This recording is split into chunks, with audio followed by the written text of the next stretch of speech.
ನಮಸ್ಕಾರ ಎಲ್ಲರಿಗೂ ಚಾನಲಿಗೆ ಸ್ವಾಗತ. ಇವತ್ತಿನ ರೆಸಿಪಿ ಮೆಣಸಾರು ಮಾಡೋದು ತುಂಬ ಸುಲಭ, ಹಾಗೆ ಚಳಿಗಾಲಕ್ಕೆ ಕುಡಿಯೋದಕ್ಕೆ ತುಂಬಾ ಚೆನ್ನಾಗಿರುತ್ತೆ. ಇದಕ್ಕೆ ಒಂದು ಸ್ವಲ್ಪ ಲಿಂಬೆಹಣ್ಣಿನ ರಸವನ್ನು ಹಾಕ್ಕೊಂಡು ಕುಡಿಬೇಕು.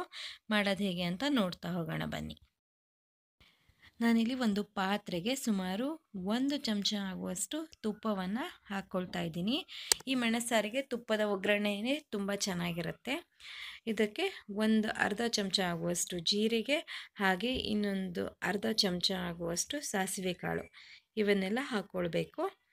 ಒಗ್ಗರಣೆ ಬೆಂದಾದ ನಂತರ ನಾವು ಒಂದು ಅರ್ಧ ಚಮಚ ಆಗುವಷ್ಟು ಅರಿಶಿನ, ಹಾಗೆ ಒಂದು ಅರ್ಧ ಚಮಚ ಆಗುವಷ್ಟು ಮೆಣಸಿನ ಕಾಳಿನ ಪುಡಿಯನ್ನು ಸೇರಿಸ್ಕೊಂಡ್ವಿ. ಇದಕ್ಕೆ ನಮಗೆ ಎಷ್ಟು ಬೇಕೋ ಅಷ್ಟು ನೀರನ್ನು ಸೇರಿಸ್ಕೊಳ್ಬೇಕು. ನೀರನ್ನು ಸೇರಿಸ್ಬಿಟ್ಟು ರುಚಿಗೆ ತಕ್ಕಷ್ಟು ಉಪ್ಪನ್ನು ಹಾಕ್ಕೊಳ್ಳಿ. ಇದಾದಮೇಲೆ ಆ ನೀರು ಕುದಿಯೋದಕ್ಕೆ ಬಿಡಬೇಕು. ಇದು ಚೆನ್ನಾಗಿ ಕುದ್ದಿದೆ. ಇವಾಗ ಮೆಣಸಾರು ತಯಾರಾಗಿದೆ. ಇದಕ್ಕೆ ನಾವು ಒಂದು ಸ್ವಲ್ಪ ಲಿಂಬೆಹಣ್ಣು ಬೆರೆಸ್ಕೊಂಡು ಅನ್ನದ ಜೊತೆ ಬೇಕಾದರೂ ತಿನ್ಬೋದು, ಹಾಗೆ ಬೇಕಾದರೂ ಕುಡಿಬೋದು. ಈ ವಿಡಿಯೋ ನಿಮಗೆ ಇಷ್ಟ ಆಗಿದ್ದಲ್ಲಿ ಲೈಕ್ ಮಾಡಿ, ಶೇರ್ ಮಾಡಿ, ಕಮೆಂಟ್ ಮಾಡಿ. ಹಾಗೆ ಚಾನಲ್ಗೆ ಹೊಸಬರು ಆಗಿದ್ದಲ್ಲಿ ಸಬ್ಸ್ಕ್ರೈಬ್ ಆಗೋದನ್ನು ಮರಿಬೇಡಿ. ಮತ್ತೆ ಸಿಗೋಣ ಮುಂದಿನ ವಿಡಿಯೋದಲ್ಲಿ. ಅಲ್ಲಿವರೆಗೂ ಧನ್ಯವಾದಗಳು.